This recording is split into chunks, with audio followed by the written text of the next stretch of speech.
안녕하십니까. 자, 우리 오늘 한번 297조 취득세부터 한번 좀 들어가 보겠습니다. 그래서 우리 부동산 세법에서 가장 근간이 되고 기본이 되는 지방세 중에서 취득세 한번 들어가도록 하겠습니다. 자, 취득세 우리 지방세에서 가장 중요하다 그랬어요. 중요하다는 것은 그만큼 문제가 많이 나오는 거죠. 그래서 취득세 기본적으로 세 문제 나옵니다. 세 문제. 많으면 몇 문제까지 나오냐? 네 문제까지 출제 가능합니다. 그래서 여러분이 지방세를 공부할 때 여러분 취득세를 좀 먼저 우선적으로 잘 정리해 두시기 바라겠습니다. 자, 우리가 이제 이번 시간부터는 개별 세모가 하나씩 좀 들어가 볼 텐데요.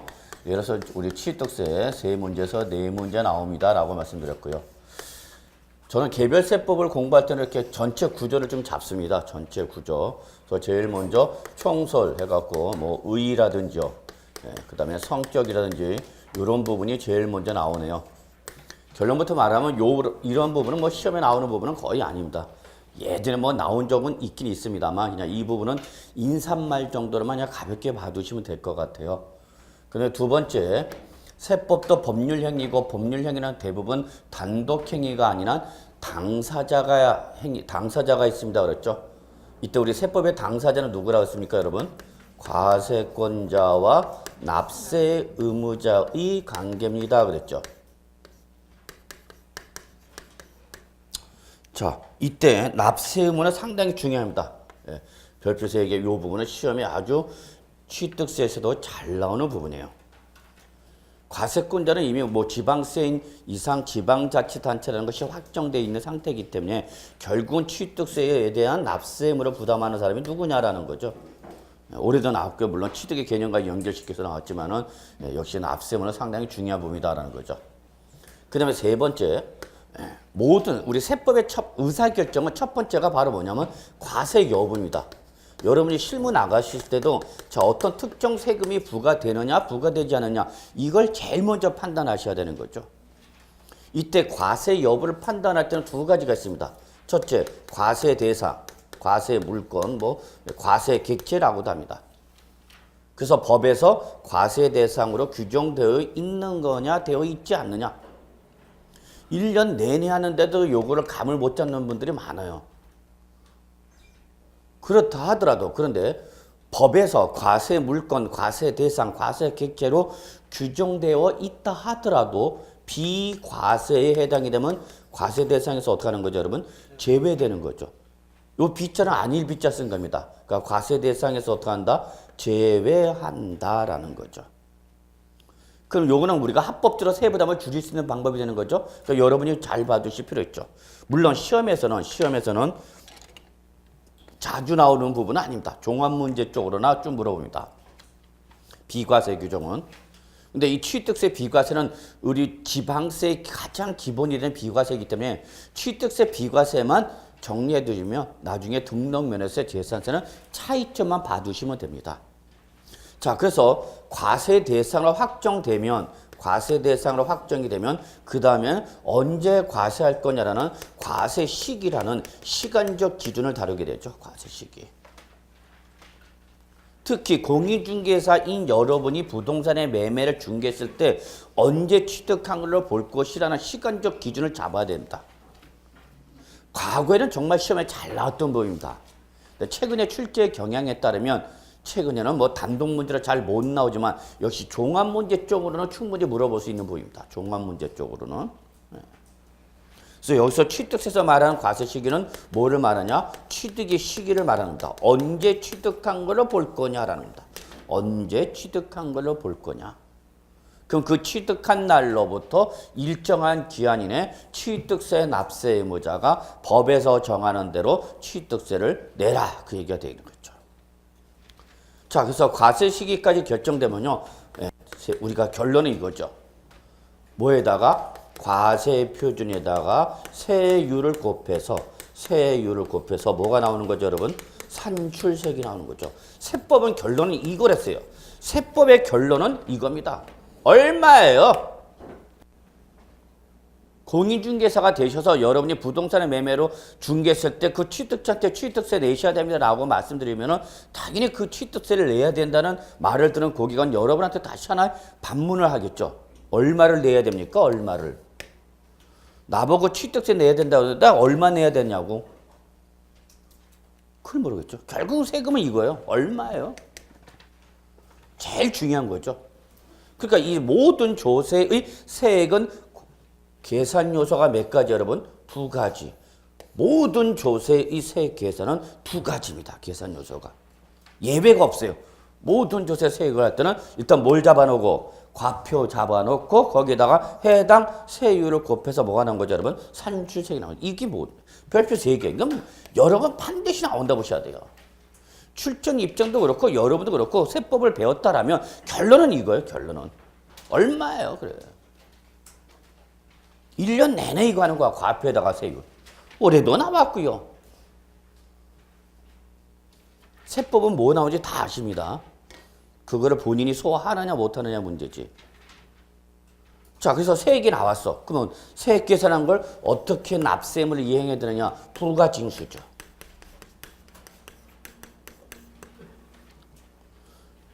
바로 공인중개사한테 부동산 세법을 물어보는 이유는 이겁니다. 여러분이 어떻게 취득자한테 취득세 언제까지 어떻게 납세물을 이행해야 되는 걸 얘기 좀 해주라는 얘기입니다.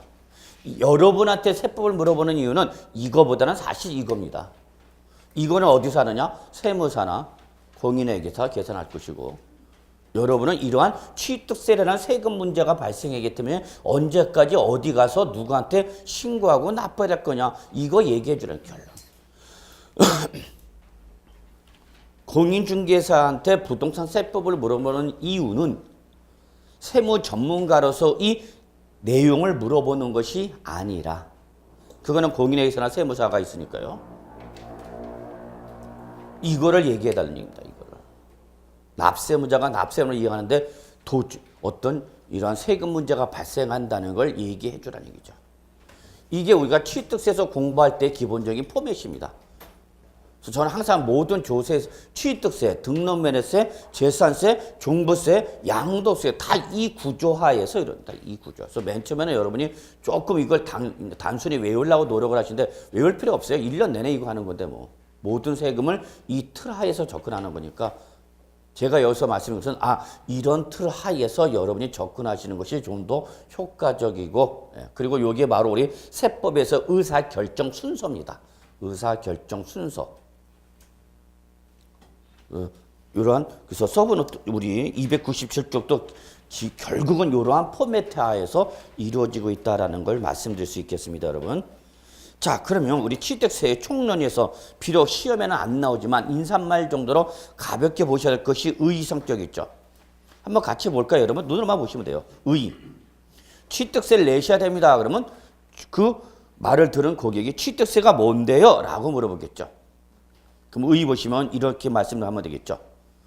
법에서 정하고 있는 지방세법에서 정하고 있는 부동산 등 과세 대상을 뭐하면 취득하는 행위가 있게 되면 그 취득행위에 있어서 담세력을 포착하여 그 취득자에게 부과하는 대표적인 가장 기본적인 지방세를 바로 뭐란다 여러분? 취득세랍니다. 그래서 결론 의의는 딱 이것만이에요. 부동산을 취득하게 되면 그 취득행위에 대해서 부과되는 지방세를 바로 뭐란다 여러분? 취득세를 합니다 라고 하면 돼요. 결론이죠 뭐. 시험에 나와 안 나와? 안 나와. 그냥 인사말이니까. 다만 거기서 여러분 우리가 하나 좀 알아야 할 세법 용어가 하나 있네요. 담세력. 담세력.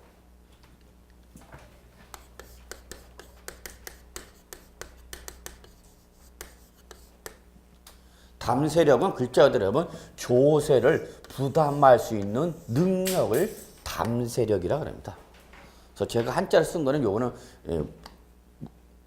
어떤 의미가 그대로 좀 전달돼. 한자를 좀 아시는 분은 그냥 의미가 그대로 전달되는 거고 뭐 우리 젊은 친구들은 한자를 요즘은 공부를 안 하니까 오히려 더 어려워하죠. 그리실 필요는 없어요. 담세력은 조세를 부담할 수 있는 능력을 말한다. 그렇게 해석하시면 될 것 같아요.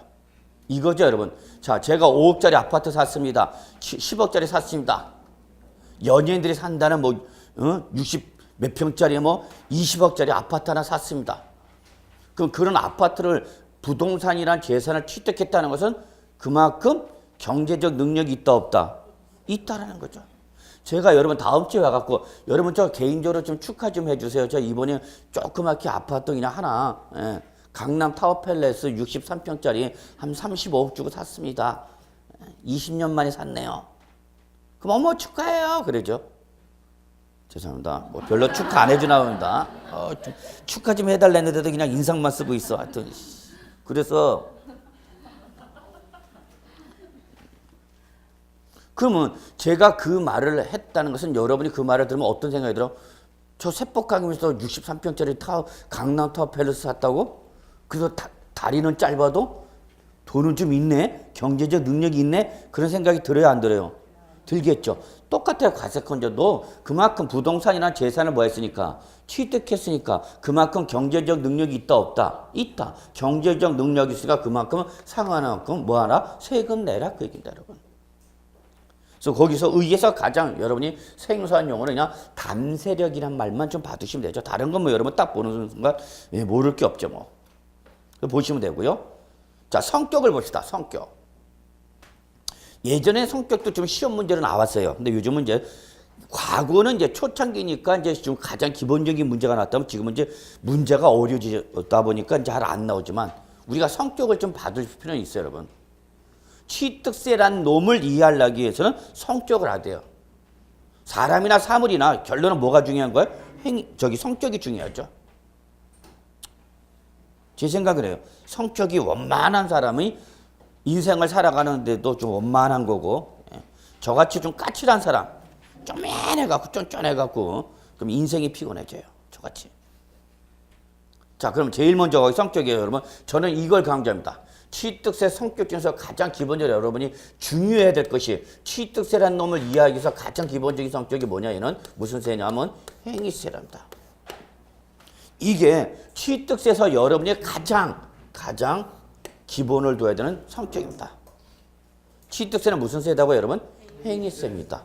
어떤 행위? 취득이란 행위가 일어나는 거죠. 여러분 잘 생각해 보세요. 우리 취득세 과세 대상의 가장 근간이 되고 기본되는 것이 부동산입니다. 부동산 취득세 과세 대상이야.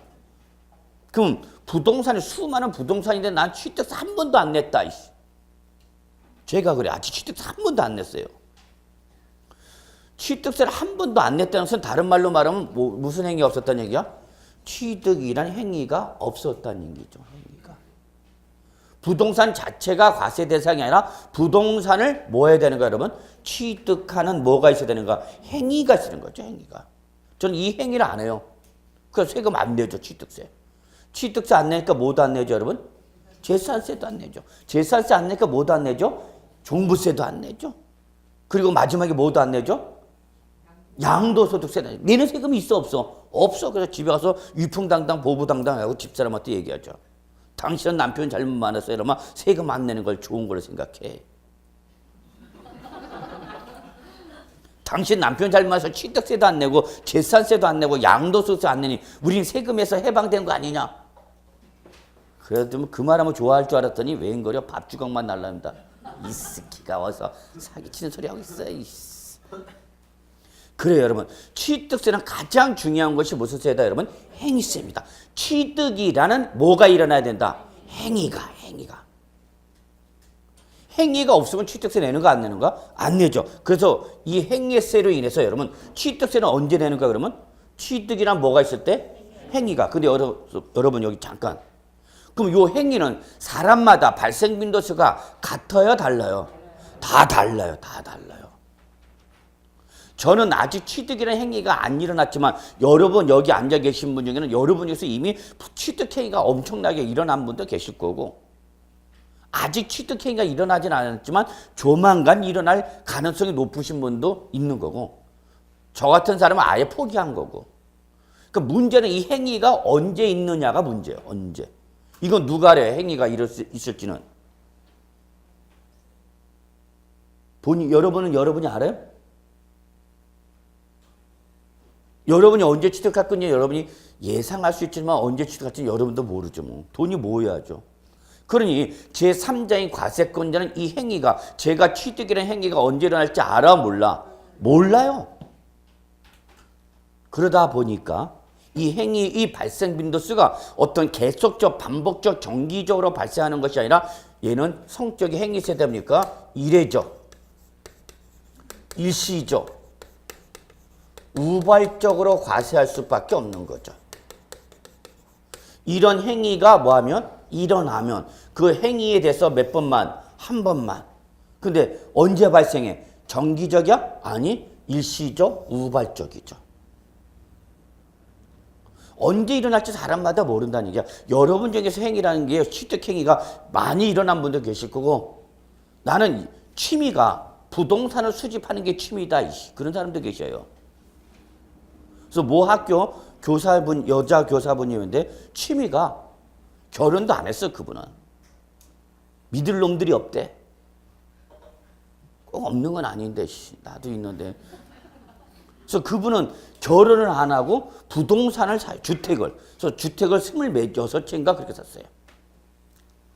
그게 한번 뉴스에도 나왔습니다. 선생이 왜 투기하냐? 그랬더니 투기가 아니대, 자기는. 취미생활이래. 주택을 수집하는 게 취미랜다. 여보세요. 주택을 사는 게 취미대. 난 그런 취미 가진 분이 있으면 저하고 좀 친하게 지내세요. 자, 사람마다 이런 행위가 발생 빈도수가 같다 다르다. 이례적, 일시적, 우발적 과세가 되는 거죠. 그러니까 얘는 그 행위가 일어나야만 과세를 하는 거죠. 그래서 과세 시기는 행위 시점이죠. 언제? 그래서 결론은 취득세는 행위세에서 모든 행위 시점을 과세 시점으로 한다는 걸 잊지 마시기 바랍니다. 다만 이 취득이라는 행위를 언제 있었던 걸로 볼 거냐라는 것이 말이죠. 그러니까 이 행위세로 인해서 취득세는 역시 여러분 내가 과세 관점이 당신이 언제 취득할지 모르지만 네가 혹시 부동산을 뭐하면 취득하게 되면 네가 자발적으로 어떻게 하라? 신고하고 뭐하라? 납부하라 그 얘기입니다.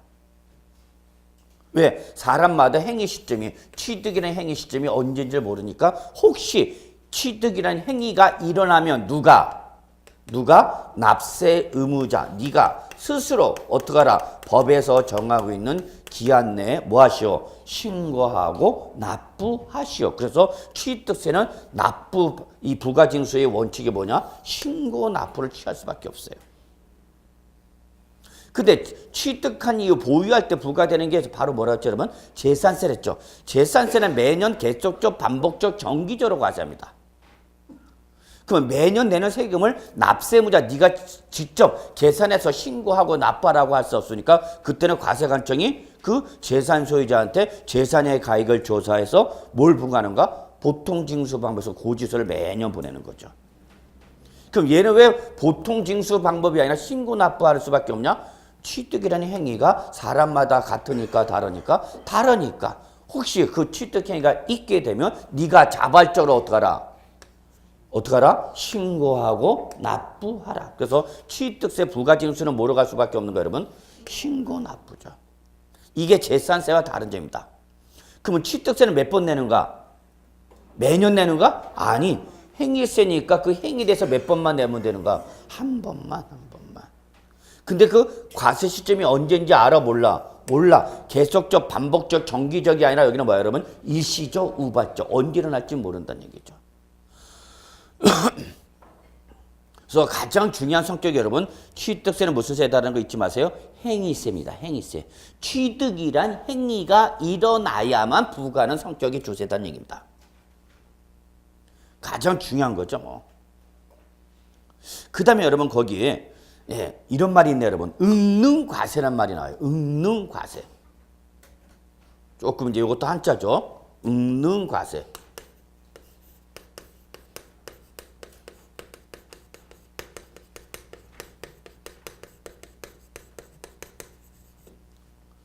여기서 제가 굳이 한자 쓴 것은 경제적 능력에 상응하는 만큼 과세하겠다 그 얘기입니다. 무슨 과세예요, 여러분? 응능과세. 능력에 상응하는 만큼 과세한다는 얘기입니다. 네가 비싼 부동산 샀으면 취득세도 어떻게 하는가? 그 가액에 따라서 세금도 비싸게 나오는 거죠, 뭐.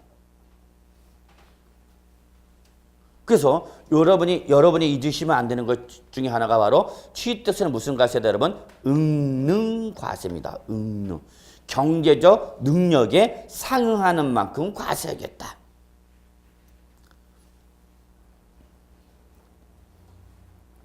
그 다음에 거기 3번에 보시면 이런 말이 나오죠 여러분. 취득세는 무슨 세다? 대물세다. 요거는 제가 조세 총론에 설명드렸었죠 여러분. 대할 대자 쓴 겁니다. 뭐에 대해서? 과세 물건에 대하여 부과되는 조세입니다. 라는 거죠. 물건을 봐라, 사람을 봐라. 물건, 과세 물건을 보라는 얘기죠. 그럼 제가 여러분한테 의미가 중요한 것이 아니라 대물세일 때 이 성격은 무슨 과세가 될 수밖에 없다? 과세 물건별로 무슨 과세죠 여러분? 개별 과세죠. 개별 과세. 대물세라는 말이 나온 순간 여러분은 개별 과세와 연결시켜셔야만 합니다. 그리고 그에 대해서 해당하는 세율을 적용하는 거죠. 무슨 세율을 적용한다고 했죠 여러분? 비례세율을 적용합니다. 그랬죠. 그래서 결론부터 말하면 취득세는 누진세율이라는 것이 없습니다. 무슨 세율을 적용하느냐? 비례세율을 적용합니다. 비례세율이 뭐라 했죠 여러분? 과세 표준의 금액과 관계이시 없이 그냥 하나의 세율로 적용하는 거다. 수평선의 형태다 그랬죠 여러분. 대물세 대표인 것이 여러분 잘 아시는 부가가치세 생각하십시오라고 했어요. 부가가치세는 물건의 가액과 관계이시 없이 무조건 몇 프로 때리죠 여러분? 10% 때리죠. 내가 10,000원짜리 사도 10%, 10만원짜리 사도 10%, 100만원짜리 사도 10%, 1억짜리 사도 10%. 무조건 세율이 하나로 딱 정해져 있는 거죠. 그래서 취득세도 역시 과세 물건에 따라서 무슨 과세한다 여러분? 개별 과세하는 거죠. 그리고 각각의 그 물건에 대해서 무슨 세를 때려라 여러분? 비례세를 때려라. 저 명의로 제가 2016년도에 제 명의로 A 부동산, B 부동산,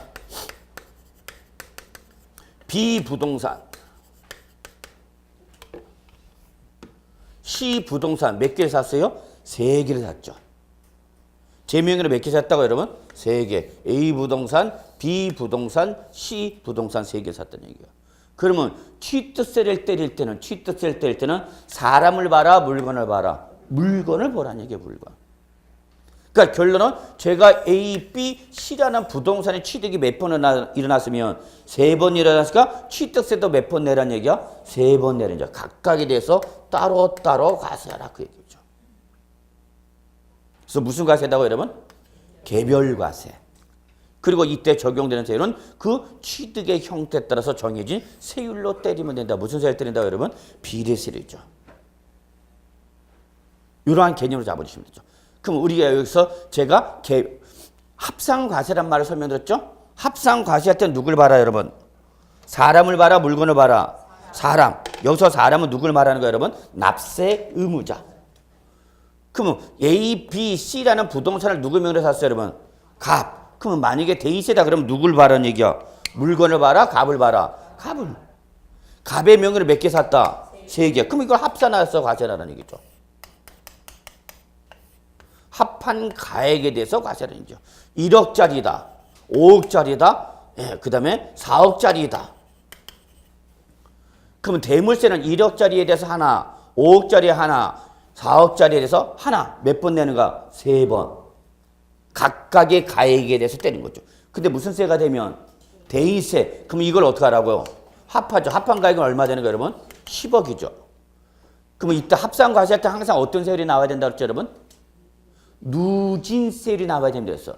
누진세율은 것은 과세 표준 금액이 크면 클수록 세율이 어떻게 되는 거예요 여러분? 높아지는 거죠. 높아지는 거죠. 예를 들어서 내가 상속을 받았는데 부동산을 뭘 받았다고 여러분? 상속, 오매불만 기다리던 상속이 이루어졌어 드디어. 오 예. 상속 받았다. 그래서 상속세 내야 되는 건 아시겠죠? 근데 상속받은 물건에 대해서 상속세 계산해봤더니 과표가 1억 원이 돼 여러분. 내가 상속받은 재산에 대한 상속세 과표를 계산하니까 얼마 나오는데 여러분? 1억. 그냥 10% 내는 거예요 여러분. 그럼 상속세가 얼마 나오는 거예요 여러분? 1,000만 원. 그런데 만약에 5억을 상속을 받았대.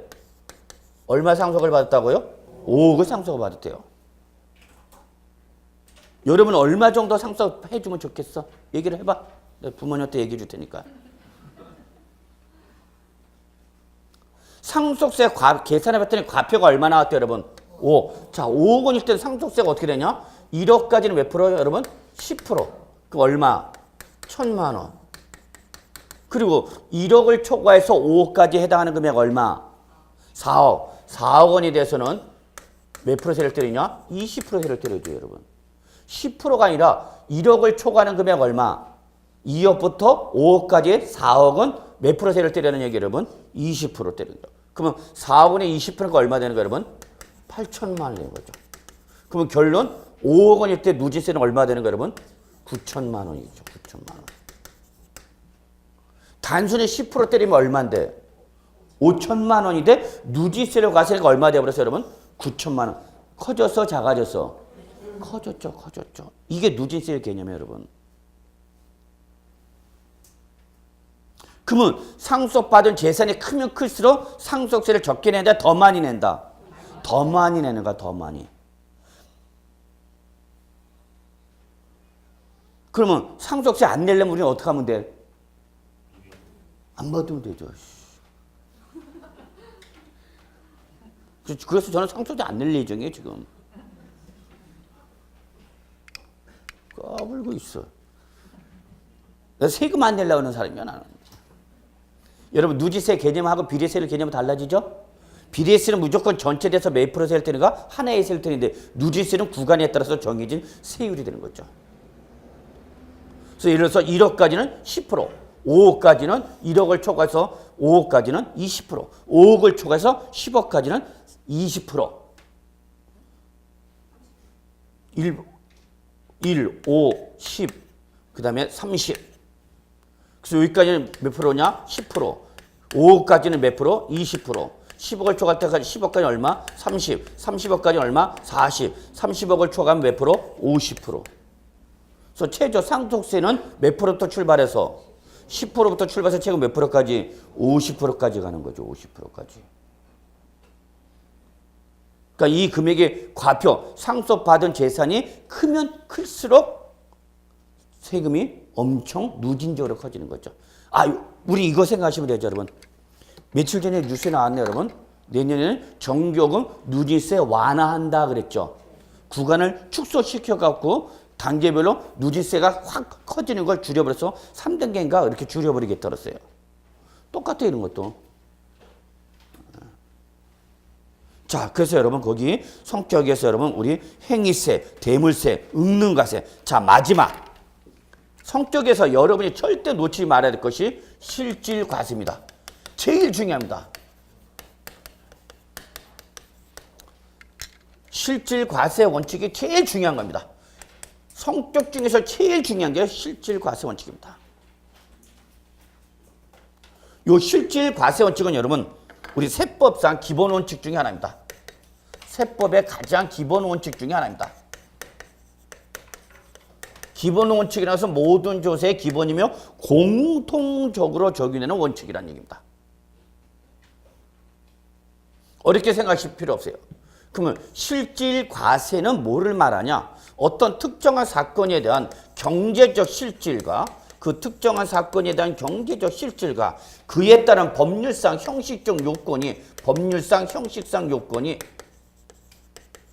같으면 문제가 없는데 이게 뭐하면 다르면 한마디로 말해서 경제적 실질과 그에 따른 법률상 형식이 뭐하면 다르면 세법은 과세를 할 때 이 중에서 어떤 놈을 기준해서 과세할 거냐 그 얘기야. 실질을 기준해서 과세를 할 거냐 형식을 가지고 과세를 할 거냐 그 얘기입니다. 그럼 글자 그대로 이렇게 어떤 특정한 사건에 대해서 경제적 실질과 법률상 형식이 뭐하면 다르면 세법은 이 둘 중에 어떤 놈을 기준으로 하라는 얘기요? 실질을 기준으로 하라는 겁니다. 여기서 뭐라고 써져 있어요, 여러분? 실질에 과세하시오. 실질에 따라서. 이건 우리 세법상 가장 기본 원칙 중에 하나입니다. 우리 부동산 세법은 다 실질 과세 원칙입니다. 여러분 꼭 이걸 잊지 마시기 바랍니다. 오늘 어떤 배우는 것 중에 가장 기본이 되는 세법의 가장 밑바탕이 되는 개념 중에 하나가 바로 실질과세 원칙입니다. 어렵게 생각하지 마시고요. 실질과세 원칙은 글자 그대로 어떤 특정한 사건에 대한 경제적 뭐와 실질과 그에 따른 뭐가 형식이 뭐하면 다르면 같으면 문제가 없죠. 근데 문제는 다르면 이때 세금을 둘 중에 한 놈을 자꾸 과세를 해야 되는데 이때 어떤 놈을 잡으라고요? 실질에 따라서 과세를 합니다. 이게 가장 기본 원칙이에요. 어렵게 생각하지 마세요. 실질 과세의 원칙이 뭐냐라는 어떤 법리적 관점이라든지 이론은 물어보지 않아요, 여러분한테. 그러면 요거 예를 하나 들어봅시다. 제가 건물을 샀어요, 드디어. 꿈에 그리던 건물을 샀습니다. 근데 얘가 여러분 무허가 건축물입니다. 무허가 건축물. 건축법상 건축허가를 받았다 안 받았다? 안 받았다는 얘기야. 여러분이 공법에서 배우시는 각종 공법상의 허가를 받지 않은 무허가 건물을 취득했답니다. 그럼 우리 취득세 이러한 무허가 건축물을 취득했을 때에 이걸 얘는 지금 법률상 형식적 요건을 구비했어요? 못했어요? 못했죠. 건축법상 건축허가를 받지 아니한 법률상 형식 요건을 갖추지 못한 건물이야. 이걸 샀어 드디어. 주택을 샀는데 제가 무허가 주택 샀습니다. 돈이 없어갖고. 무허가 주택은 좀 싸다고 그래갖고. 그래서 무허가 주택을 샀어요. 그러면 이때 우리 세법은 이 무허가라는 건축물을 취득세 과세 대상인 건축물을 볼 거냐 말 거냐 이제 판단해야 되는 거죠. 그럼 얘는 형식적 요건을 구비했는데 못했는데 못했지만 세법은 뭘 할 때는 과세를 할 때는 이거를 건축물을 바라보지 마라. 건축물을 바라보지 마라. 보라고요. 실질은 뭐니까? 실질이 맞죠? 건축물은 맞다니까요. 근데 뭐를 못했을 뿐이야. 형식적 요건이 건축법상 건축허가를 받지 못했을 뿐이지 실질이 뭐라면 건축물이면 우리는 취득세 한마디로 말해서 취득세라는 과세 대상으로 본다 안 본다? 본다 그 얘기입니다. 본다. 잊지 마십시오. 그래서 시험에는 어떻게 나오냐? 여러분한테 사실상과 형식상이 다르면 여러분은 주저없이 뭘 잡으라고요? 사실상을 채택하라고요. 자, 여러분 제가 취득했습니다. 사실상 부동산을 잔금 지고 취득했어요. 그런데요. 이에 따른 법률상 형식적 요건이라 할 수 있는 뭐를 안 했냐? 등기를 하지 않았답니다. 등기.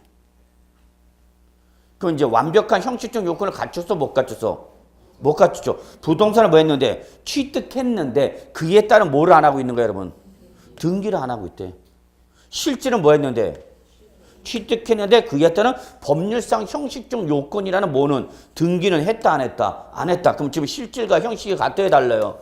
달라요. 그럼 우리 세법은 과세 여부를 판단할 때 이렇게 실질과 형식이 다르면 뭘 기준하라고요? 실질. 그러면 결국 사실상 뭐 했으면?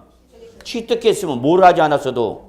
등기를 하지 아니했어도 과세한다 안 한다? 한다. 이게 세법의 가장 기본적 개념입니다. 네가 형식적 요건을 구비하지 못하더라도 사실상 취득한다면 우리 세법은 과세하겠다. 무슨 원칙이라고요, 여러분? 실질 과세 원칙. 잊지 마시기 바랍니다. 이게 세법의 가장 근간이요 기본이며 취득세, 재산세, 종부세, 양도소득세 등 세법을 공부할 때 가장 기본이 되는 원칙입니다.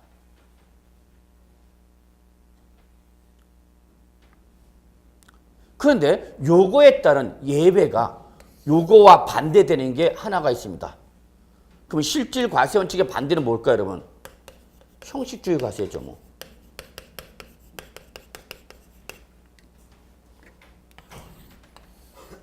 실질 과세 원칙에 반하는 원칙이 뭐다, 여러분? 형식주의 과세 원칙입니다.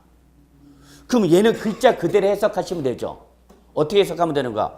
실질과 형식이 다르면 얘는 뭐에 따라서 과세하라는 얘기야? 형식에 따라서 과세. 어려운 거 하나도 없어요, 여러분.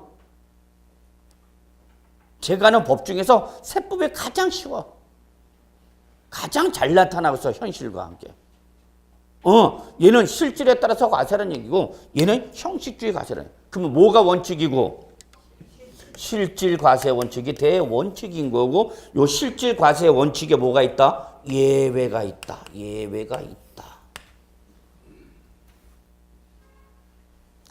이 형식주의 과세 원칙을 취하는 게 딱 하나입니다. 우리 부동산세법 중에서.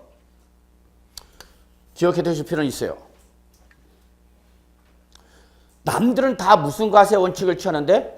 실질 과세 원칙을 취하는데 요 실질 과세 원칙의 예외인 무슨 주를 취하고 있다? 형식주의 과세 원칙을 취하는 놈이 딱 한 놈이 있어요.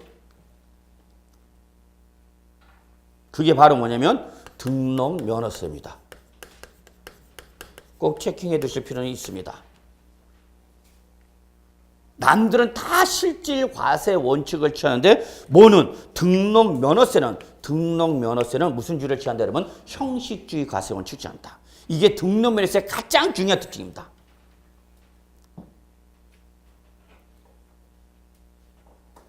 이게 가장 중요한 특징이야.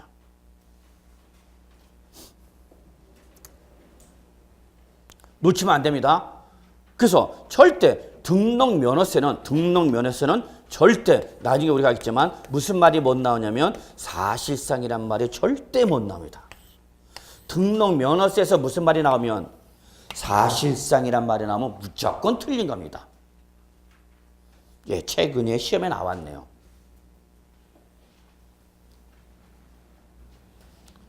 자, 외우려고 하지 마시고 여러분 기본 용어에 따라서 여러분이 판단만 하시면 됩니다. 용어를 보고 판단하셔야 돼요. 그러면 등록면허세는 실질에 따라서 과세하는 것이 아니라 뭐 법률상 형식적 요구권 뭐를 보고 판단하라? 등기 여부. 등기 갖고 판단하라는 얘기입니다. 등기. 자, 제가 은행에서 여러분 주택을 매입하면서 대출을 받았어요. 그러니까 당연히 은행에서는 대출을 해주면서 자 요즘 뉴스에 여러분 부동산 뉴스는 좀 꼭 좀 보십시오. 그 막장 드라마 보지 마시고 막장 드라마 보느니 차라리 부동산과 관련된 뉴스 보시면 여러분 그 부동산과 관련된 뉴스가 여러분이 다 공부하는 내용입니다. 내년에 대출 규제에 완화해 지금 주택자금 대출을 규제하겠다는 얘기입니다. 수요가 너무 많이 일어나갖고 주택가격이 올라가고 있어. 과열 현상이 일어나고 있어. 우리나라 지금 경기는 죽어가고 있는데 부동산 경기만 살아났어. 그것도 전국구가 아니라 특정 지역에서만 일어나고 있죠. 그 특정 지역이 어디라는 건 여러분 뭐 지상 매스컴을 통해서 다 아실 겁니다. 특정 지역만 일어나서 청약 열풍이 일어나고 있어. 쓸데없이 지금 경기는 죽어가고 있으면 경기가 죽으면 부동산 경기 가격도 어떻게 돼? 다운되는 어떤 특정 지역만 주택가격이 올라가더라는 얘기야. 그럼 주택가격이 올라가는 것은 서민들은 주택을 마련하지 못한다는 얘기입니다, 여러분. 요즘 젊은 친구들이 주택 사기가 진짜 힘듭니다. 부모님 도움이 없다면 여러분이 젊은 친구들이 직장을 다니면서 돈을 모아서 정기적금 불입해서 재형저축 불입해서 5년, 10년 모아서 주택을 사냐? 못 사. 못 사, 젊은 친구들이. 야, 내가 지금 25평짜리 지금 5억이니까 5억 내가 정기적금 불입했어. 그래서 5년 불입했어. 그래서 5억 모아놨어. 자, 사러 가자 했더니 얘가 또 얼마가 돼서 7, 8억짜리 됐네. 에이씨, 다시 3억짜리 또 정기적금 쉐리 부리는 거죠. 그래서 3억 더 모아서 이제 8억 채웠어. 가서 사러 갔더니 또 얼마가 됐대? 10억이 됐대, 연병을. 못 사.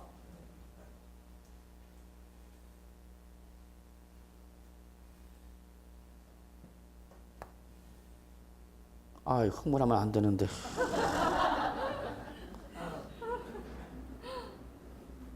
또 게시판에 글 올라가겠다. 스킨 맨날 껍질가 흥분한다고. 어두운 조국의 현실입니다, 이게. 요즘 젊은 친구들이 희망이 없다는 말도 그 누구 잘못이야? 그게 젊은 친구들 잘못은 아니죠.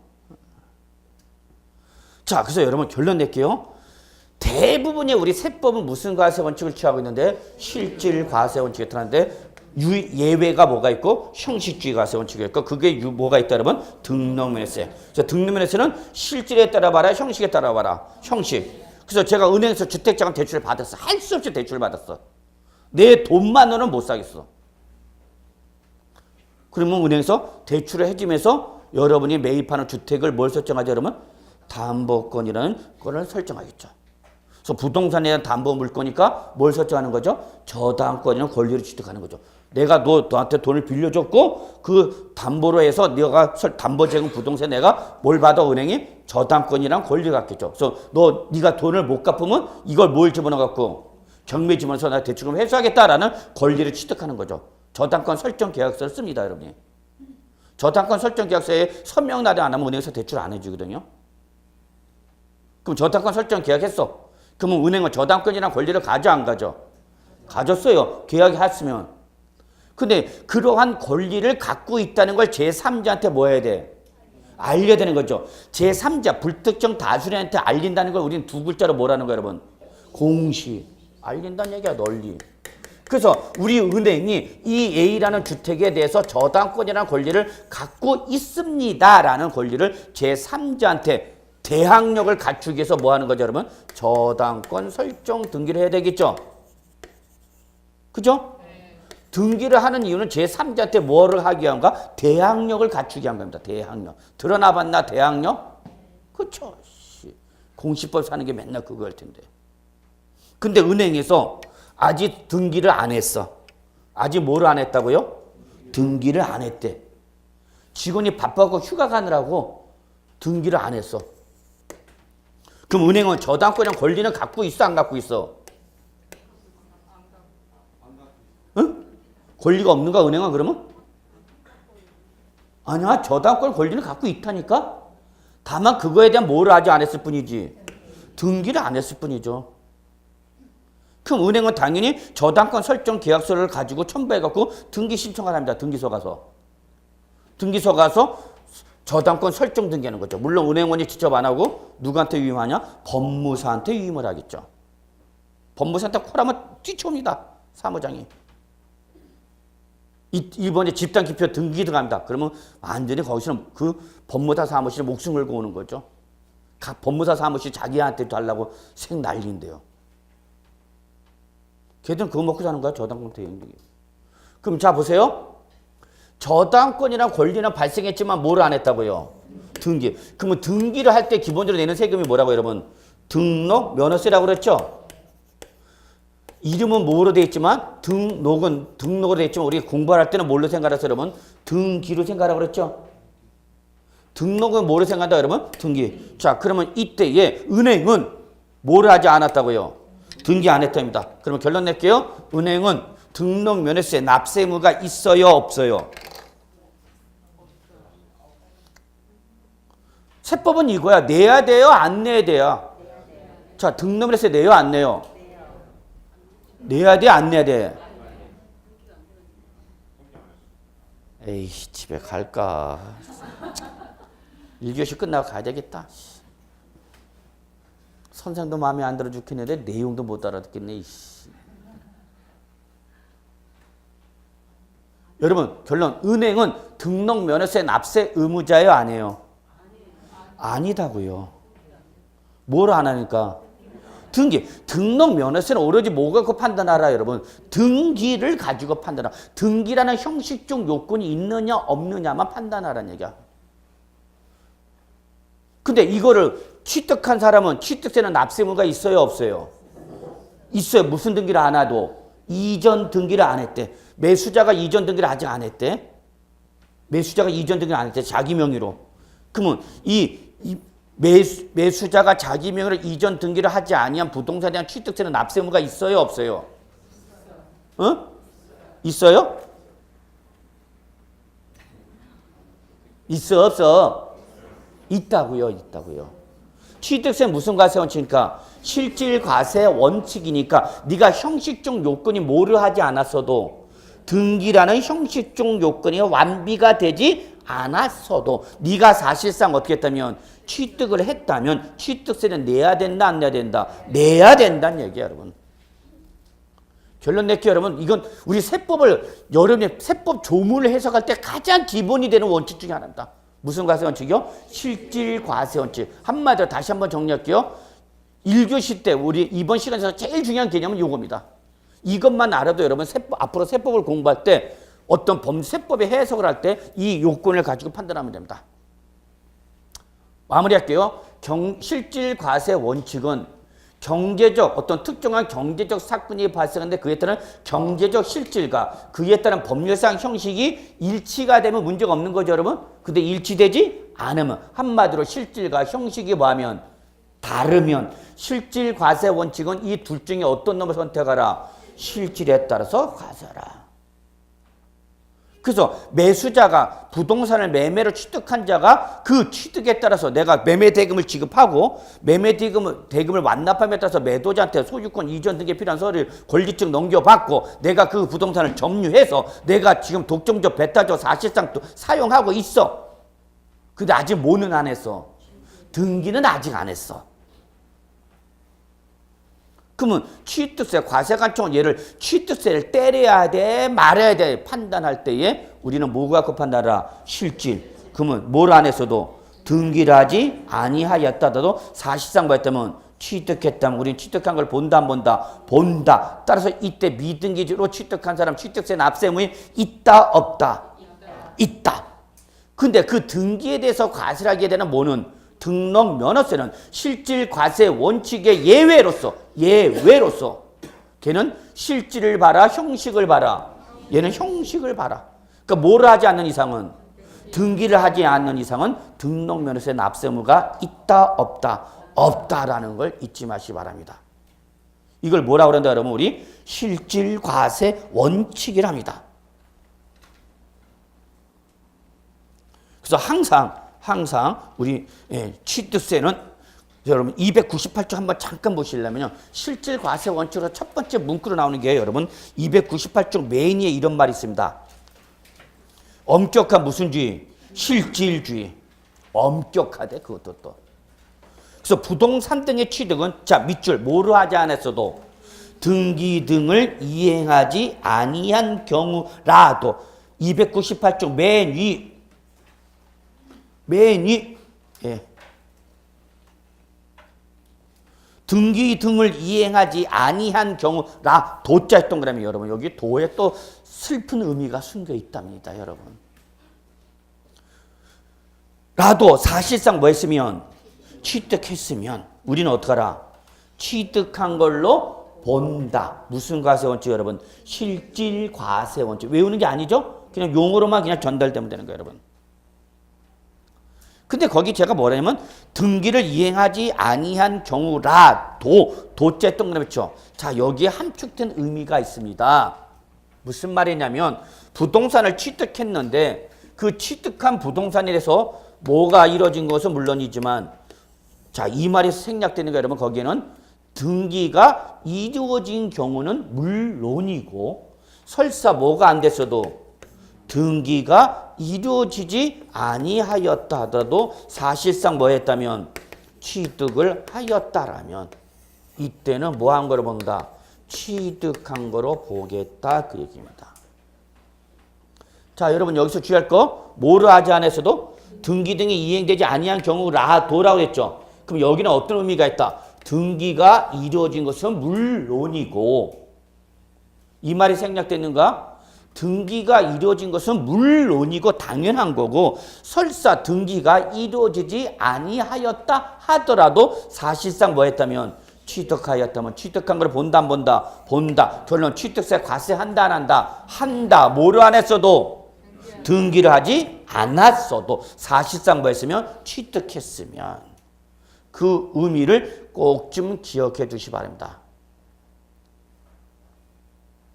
근데 여기서 우리가 취득세의 좀 역사적 배경, 그럼 너무 거대하고 2010년도와 2011년도에 엄청난 지방세의 변화가 일어납니다. 자, 여기서 우리가 취득세 공부할 때 여러분 한번 좀 요 관점을 좀 설명드리겠습니다. 자, 여러분 제가 부동산을 매매를 해갖고요. 부동산을 매매로 해서 취득합니다. 그래서 갑으로부터 을한테 명의가 넘어갑니다. 그리고 이 날이 무슨 날이냐? 잔금 지급일입니다. 부동산 매매에 따라서 이 날이 무슨 날이에요, 여러분? 잔금 지급이래요. 그리고 그에 따른 잔금을 지급하고 소유권 취득했으니까 당연히 매수자는 뭘 해야 되는 거예요, 여러분? 등기를 하겠죠. 무슨 등기 하죠, 여러분? 이전 등기를 하겠죠. 그러면요, 2010년도에는요, 2010년도 이전, 과거에는 너 잔금을 지급했다는 것에 해당 부동산을 뭐 했다는 얘기죠, 여러분? 취득세 냈다는 얘기죠. 그래서 그 잔금의 지급에 대한 취득이란 취득액인에서 뭐로 부과가 되느냐? 취득세로 가세했어요. 요때 뭘 내고 여러분? 취득세. 그리고 취득한 부동산에 대해서 여러분이 이제 무슨 등기해야 되는 거죠? 이전 등기해야 되겠죠. 그래서 이전 등기를 하기 위해서 등기소 갈 때 뭘 한 번 더 내야 되냐? 등록세를 냈어야 돼요. 그래서 부동산 취득하면 뭐와 뭐를 했어야 된다? 2010년 이전에는 취득세와 뭐를? 등록세를 따로 구분해서 냈어요.